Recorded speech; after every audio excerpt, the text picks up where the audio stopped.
life, what can we take from Jesus' life? If Jesus was given If Jesus was given 6 Instagram posts while he was here on earth, that was it. 6 weeks worth of posts. Not worth of posts, just 6 of them. We're going to look at those pictures each week and find out what we would pull from them. That's how we use Instagram. We go, here's this thing that I learned, then we hashtag a lot of different stuff, right? Hashtag, never doing that again. Hashtag, whatever it might be. So, in true Instagram fashion, we are going to look at these different events, these pivotal events in Jesus' life. We're going to see what we can pull from them, and instead of going numbers 1, 2, 3, we're just going to use hashtags, okay? Why? Because we're trendy like that. All right? So today we are in Mark chapter 5. Mark chapter 5 is where we will start this series.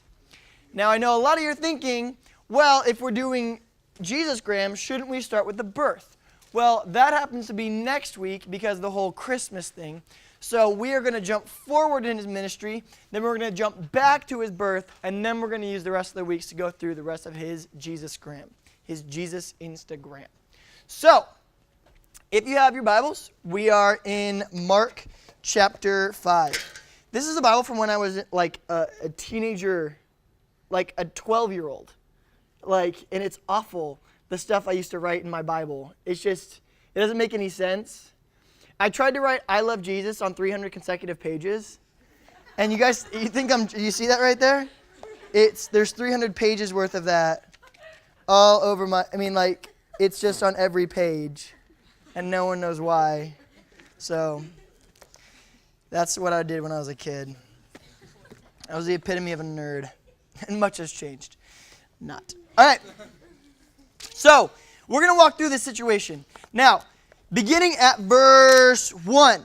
First of all, it starts with the word they. Now, who is they speaking of? What does it mean by they? Okay? So we're in Mark, and that's one of Jesus' Gospels. And gospel is just another term for the good news. So there's 4 books in the Bible that tell the story of Jesus. So the number one group of people that Jesus hung out with were called his disciples. So almost without fail, since it's written from a disciple's point of view, Matthew, Mark, Luke, and John all would either identify themselves as disciples or they would get firsthand accounts from disciples. So when you hear the word they, think disciples. Okay? They went across the lake to the region of Gerasenes. Something about words in the Bible. You say it loud and proud and no one questions you because no one really knows how to say it. Okay? Because no one's ever heard Jesus say Gerasenes. So no one's like, well, technically it was this. You say, shut up, no one knows. Okay? So you say it loud and proud. So that's what I'm going to do with all the names. They went across the lake to the region of Gerasenes, where Jesus got out of the boat. A man with an evil spirit came from the tombs to meet him. This man lived in the tombs, and no one could bind him anymore, not even with a chain, for he had often been chained hand and foot, but he tore the chains apart and broke the irons on his feet. No one was strong enough to subdue him. Night and day among the tombs and in the hills, he would cry out and cut himself with stones, like you do. Okay? So here's the setup that we have right here. Jesus comes into the region of Gerasenes, or whatever you want to call it, and he's on a boat. Okay? Maybe you've been on a boat before. If so, you have to sing the song, I'm on a boat. So he's coming across on the boat, and he docks. And it says that a man with an evil spirit, okay, so when it says an evil spirit, what you should understand about that is back in the olden times, back in the ancient Near East, I'm going to take this off because it feels weird. It feels like I'm going to hit someone with this thing. I broke my finger, by the way, so if it looks gross, it's okay. It's supposed to go that way. So he's getting off the boat.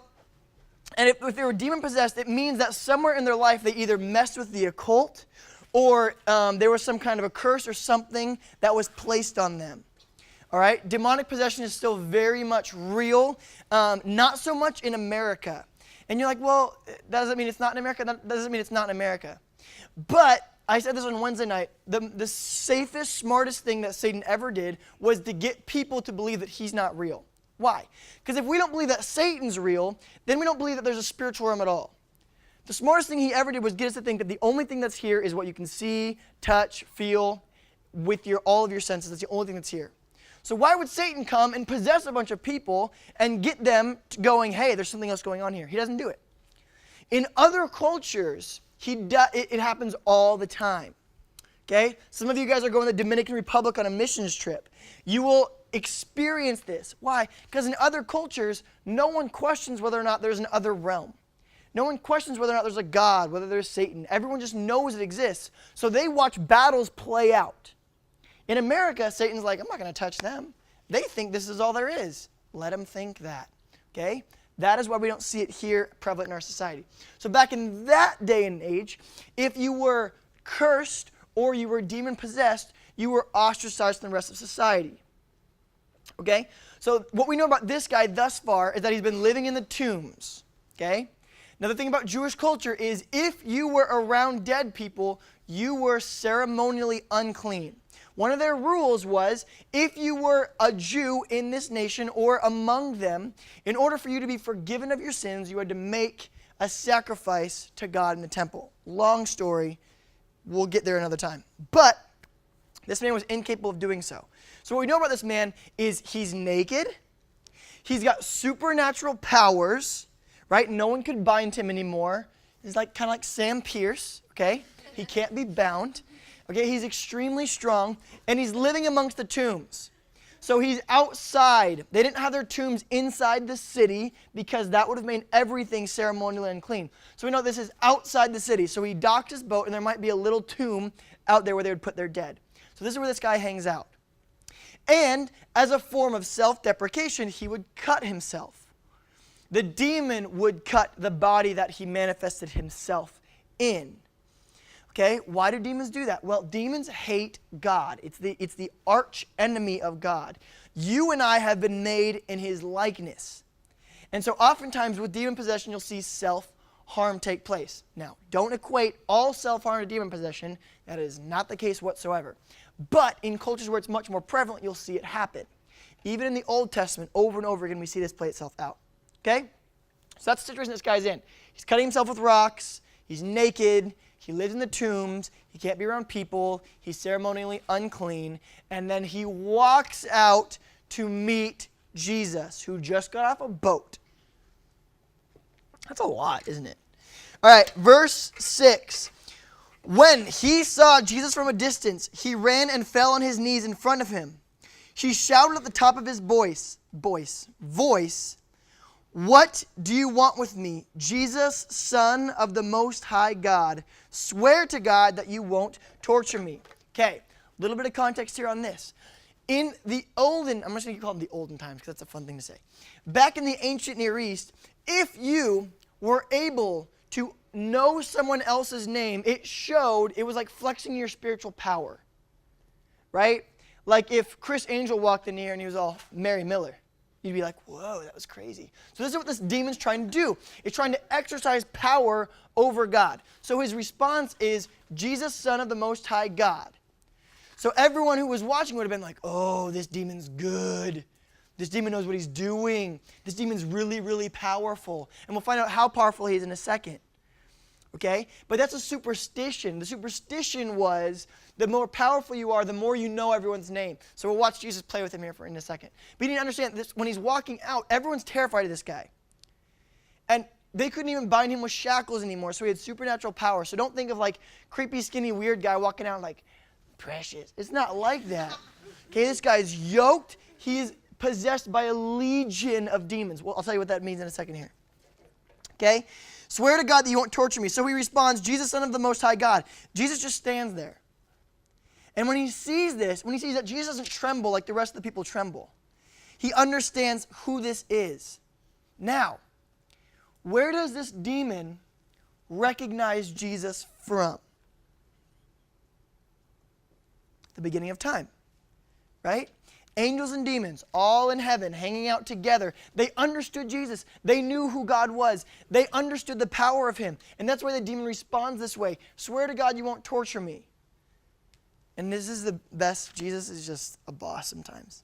So all this superstition, all this, if you know their name, it shows you're more powerful. All this other stuff that surrounds him, Jesus invented this guy. He created him. He even created the demons, not to be demons, but instead to be angels that had then fallen. So he knows this. He knows the answer. But just to screw around, I think, he goes, this guy's super dramatic, right?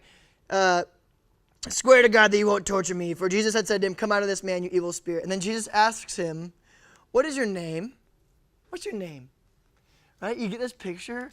Big hulk of a guy like, Jesus, Son of God. Yeah, don't torture me. Jesus, what's your name? What's your name? What's your name? Everyone's like, oh no, he doesn't have power. He's asking for his name. And the demon responds, my name is Legion. He replied, for we are many. Now, back in that time, a legion was a contingency of 4,000 to 6,000 Roman guard. Okay? So when it says this man was possessed by a demon, we can assume or we can understand that it wasn't one demon. Okay? This guy played with one too many Ouija boards. He has 4,000 to 6,000 demons inside of him. Okay? Which this guy has no chance, right? You understand how powerful he is. You understand all that other stuff now. We are many. He begged Jesus again and again not to send them out of the area. Why? Why does a demon want to stay inside the body of the person that he has possessed? Because that's his tool. As a demon, if you don't inherit a spiritual body, then it's like the reason the demon wants a body is the same reason like a tagger wants a spray can, right? A murderer wants a gun. He needs a weapon. So he's going, Jesus, do not do this. Don't take me out of this man. I need the weapon. As if Jesus is going to be like, yeah, you're right. You can stay there. It's fine. Okay. He begged Jesus not to send them out of the area. Verse 11. A large herd of pigs was feeding on the nearby hillside. The demons begged Jesus, send us among the pigs. Allow us to go into them. And Jesus gives them permission. Okay? So they recognize him, and then going from what is your name to Jesus is now commanding them on where to go. They go, let us go into these pigs. Why? Well, it's a lot better than other places that they could have gone. Jesus is like, you want to be swine? That's fine. And that rhymed. All the time. It's too much. Too much. Allow us to go into them. He gave them permission, and the evil spirits came out and went into the pigs. The herd, about 2,000 in number, rushed down the steep bank into the lake and were drowned. Okay? Medieval PETA had a fit right here. Okay? Ancient Near Eastern PETA were like, they're people too. But they're not. They're pigs. Okay? PETA. People for the ethical treatment of animals. Not from the Hunger Games. Gail and PETA are so mad. And that catnip, she's just so mad. About 2,000 in number rushed down the steep banks into the lake and were drowned. Verse 14. So, those tending the sheep, the pigs, okay. Pigs, it doesn't even look like sheep, I just said it. Those tending the pigs ran off and reported this in town and countryside, and the people went out to see what had happened. When they came to Jesus, they saw the man who had been possessed by the legion of demons sitting there, dressed and in his right mind. Okay? So for the first time in this guy's life, we'll call him Jeff. Okay? He's the demon-possessed guy. His name's Jeff. Jeff's a good, strong name. Okay? Jeff is sitting there, and everyone from the town would have known this guy. Probably the guy that they told scary stories about at night, right? And then, if you're not good, Jeff's gonna eat you. And then they would jump, and all the kids would scream, right? We have Jeff now, we just call it like little elf, right? The elf that watches you during Christmas time. Creepy than heck, okay? Also Santa Claus, terrifying. He sees you when you're sleeping. He knows when you're awake. What is he doing in my bedroom? This is just terrifying. Okay, so they see him in his right mind, and they're freaking out, and they were afraid. Verse 16, those who had seen it told the people what had happened to the demon-possessed man and told about the pigs as well. So not only did they tell the story about the demon-possessed man, but they get to the end and they go, and then he cast them out of the man. And they go, where did he put him? He goes, the pigs. He put the demons into the pigs. Oh, what are the pigs running around now? Like, what are they doing now? Oh, they're all dead. They're what? Yeah, as soon as I got demon-possessed, the demons pushed them off the cliff and all the pigs died. So, bye. Bye to those pigs.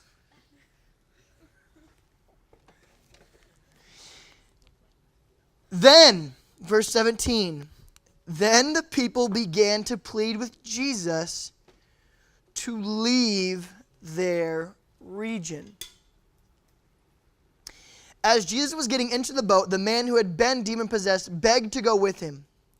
Jesus did not let him, but said, "Go home to your family and tell them how much the Lord has done for you, and how he has had mercy on you." So the man went away and began to tell in the Decapolis, that's the 10 cities surrounding Jerusalem, how much Jesus had done for him. And all the people were amazed. First hashtag of the night. I almost hit my finger. That would have been bad. Hashtag. Hashtag right name, wrong God. Hashtag number 1. Right name, wrong God. Where do we fall into this very trap? It says in verse 7. The demon says, "What do you want to do with me, Jesus, Son of the Most High God?" Correct name. Swear to God that you won't torture me. Wrong God. Not what I'm about. Okay? How does that apply to us? How do we find ourselves in that situation? Here's what we do. We want to tell Jesus his role in our life. When we lose sight of who he said he is, of his word, and of his precepts or his teachings, we say a lot of really ridiculous things as Christians. We go, "Oh, well, this is much more ridiculous than what I say. He said, 'Don't torture me.'" Who could ever think that Jesus would want to torture anyone? What do we say as Christians all the time? Here's one of my favorites. "God told me to break up with her." What? Right name, wrong God. To think or to assume or to tell people that God is intricately invested in your personal high school relationship so as far as to tell you to break up with someone. It's to fall into the same trap. You got the right God, you got the wrong thing that he's about. Okay? Right God, wrong thing that he's about. Something else, have you guys ever been to a funeral? Sometimes at funerals, people just say the dumbest things ever. Okay? Christians especially. All right? I remember going to funerals growing up. My dad was a pastor, so like on Saturdays if my mom was working, I had to go to all the funerals. Okay? So I have a great upbringing from that. Also, sometimes people would be like dying in the hospital. My dad would be like, "Hey, you should come along with us to the dying man in the hospital." I'm like, "Yeah, sounds great." So I would sit next to the bedside, and the guy would be like, "I'm ready for death." And so my dad would be like, "Okay, well, let's pray for your death." I'm like, "This is the weirdest thing ever." But then the guy would die right there. And I'd just be sitting there, playing my Game Boy like, "Okay." Bye. Bye, you. Anyway, so that's why I still get a little twitchy around microwaves. I've been through a lot, okay? Just don't ask. You've never been to Oklahoma before. It gets crazy there, okay? But I'm at a microwave. I'm at a funeral one time, and it's a funeral for like my great uncle, great grandpa. I don't remember. I was super young. But these guys would sit around and go, "I'll bet he's up there fishing with God." I'm all, what? What? You think that people go to heaven and fish? Like that's what you think happens? Fishing, you fail 99% of the time. And it's not even fun. And you get cold if it's cold outside, or hot if it's hot. And you get sunburned. Landon, you know what I'm talking about. You get sunburned. And so we go, I think I understand the fullness of God's true design for this heaven place that we're going to. We will sit in boats and wait for fish to bite. I'm like, you guys say some dumb stuff. That's not a sin. It's just sometimes Christians say dumb things, right? Right name, wrong God. How do we get right name, right God? You have to stay in his word. Stay in his word. The number one way that I start putting words in the mouth of God is because I do not have his word in my daily life. I put words in his mouth when his word isn't in my life. Okay? Whenever you know his word intimately and intricately, and someone comes up to you and goes, "How could God ever let this happen to me?" His word should just roll out of your brain. Just God works for the good of those who love him, who are called according to his purpose. Okay, these things should just be in your head. So how do we break the hashtag right name, wrong God? It is this. You have to stay in his word. Number 2, what do we understand from this one, from this thing, chapter, story? Story is this: God restores everything. Hashtag number 2, He restores everything. Hashtag whatever you want. Restorer, master of restoration, restoration hardware, Mr. Fix-It, whatever you want, okay? Get creative. The most important thing is what you put next to the hashtag, which is this. God bless you and all that is holy. Is this: God goes and sees this guy. Remember, he's not just demon-possessed. He's not just having a bad day, right? And it's not just his cuts. Physically, he heals him from the cuts that he has so that he will not hurt his body anymore. Okay, as far as identity, it's restored. This guy was out of a town. He wasn't around his family. His family understood that he was demon-possessed, so they have written him off. He gets called names, things thrown at him. Not only that, when they do interact with him, they try to shackle him, and he breaks these things. He has no relationship. He has no identity. He doesn't even have clothes. He puts clothes on this guy. It says this guy no longer naked and now in his right mind. He's restored him mentally. He's restored him physically. He has restored him spiritually. He has restored him in every way a human can find restoration. Our God is a God of restoration. What promise is that for us? That's whatever you're going through, whatever season that you're in or just got out of or are going into, you need to understand that He is the ultimate restorer. And one of the ways that we have to do that, guys, we have to start telling stories of restoration again. Especially in the church, from where you were to where you are now and how God interacted with that. Getting back to the heart of who He is, which is a God of restoration. We see that here very clearly. Number 3, hashtag take your pick. 3, hashtag take your pick. This is the scariest portion of the Bible right here, I think. And not because there's a demon-possessed man, not because he's cutting himself, not because pigs are stampeding, but because of this verse right here. And this is why we have hashtag take your pick. It says this. Verse 17. Then the people began to plead with Jesus to leave their region. Why did they plead with Jesus to leave their region? Why would they plead with him to leave the region? When we look at it, we go, oh, that's unfortunate. Look at all those pigs that fell in the water. Here's what he just did. He just ruined their bank system in their town. When he cast those pigs into the lake, he took their finances away from them. Jesus proves that he is God. He has power over the spirits. But along the way, in order to complete restoration, he took away finances. And what you'll find is that our God is a take-your-pick God, and these people chose money. They go, okay, you were cool. You did your magic tricks. I like that part of you. We do this too, right? God, thanks for your forgiveness. Thanks for the eternal life thing, but don't start threatening other things. Don't tell me to give up any of that stuff. Don't tell me to do this or not to do that. Don't tell me how to use my sexuality or whatever I want to. Don't touch that. And Jesus says, take your pick. And the scariest part of Scripture is right here. They began to plead with him to leave because their money just got threatened. And when it was Jesus versus money, they chose money. They said, you, get out of here.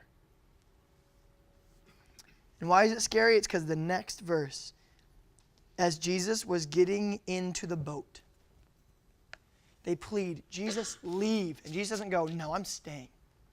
You don't understand who I am. You need to get the fullness of who I am. They say leave, and what does Jesus do?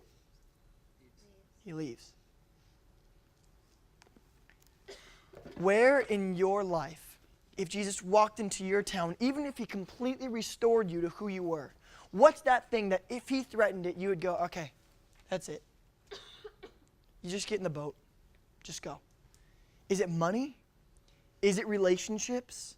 Is it friendships? What if he stood in front of you, restored you, and said, in order for this to work, you need to get a new group of friends because they will continue to pull you down? Would you go, you know what? You are bigger than those pigs on the hillside. Not your friends. It's just the metaphor. I'm not calling your friends pigs. Maybe I am. Deal with it. Okay? But if you're saying that, when do you stop and go, okay, that's too much. That's too much. Yeah, okay, I'll other stuff, but my friends, those are my friends. What does he call you to that you set him on his way? Last but not least, hashtag bloom where you're planted. Hashtag bloom where you're planted. Okay? So on Jesus' first Jesus Gram of this series, we have this picture, the healing of a demon-possessed man. And with the hashtags, we have right name, wrong God, hashtag restores everything, hashtag take your pick. It's the money or it's him. And last but not least, bloom where you're planted. What does that mean? We have this understanding where we are, guys, that the only people in this room doing ministry is me. Right? The only one doing ministry in this room is me. Oh, and Paige. And George Coltrane. Okay? Because they're paid staff ministry people. That is why they do ministry. And you guys, your job is just to cruise along life. What does the demon-possessed guy ask at the end of this? Verse 18. As Jesus was getting into the boat, the man who had been demon-possessed begged to go with him. What does Jesus respond? What does this guy want to do? Ministry. He wants to get in the boat. He sees 12 other guys and he goes, if this guy can do this for me, imagine what we can do with my testimony, with everything I've done. I should be in the front of the boat from town to town telling how he took me from this into being this. I want to give up my life of everything I'm doing right now and I just want to go follow him and I want to do ministry. And we assume that everyone else is not doing it. And Jesus, whose number one goal in his life is to build his church and grow people to know him more. This guy asked him, can I come do ministry with you? And what does Jesus tell him to do? Go home. Go home. Because ministry has to be done there. His response to him is this. Jesus did not let him go. But Jesus did not tell him no to ministry. He did not tell him no to changing lives. He didn't tell him no to all these other things. He said no to coming with him at this point. He said, you go bloom where you're planted. Where does he call him to? Not to the far reaches of the earth, not to stand on a stage and talk to people, not to give up your whole salary and go live amongst the monks. This is what he tells him to do. He says, go home to your family and tell them what the Lord has done for you and how he has had mercy on you. So the man went away and began to tell in the Decapolis how much Jesus had done for him, and all the people were amazed. Bloom where you're planted. We have this idea that you're in like this waiting stage right now, right? You're like incubating. Or however, I don't know how incubating sounds. Okay? But you're going to go to college and you take one foot out. And then some of you are going to take a step into ministry.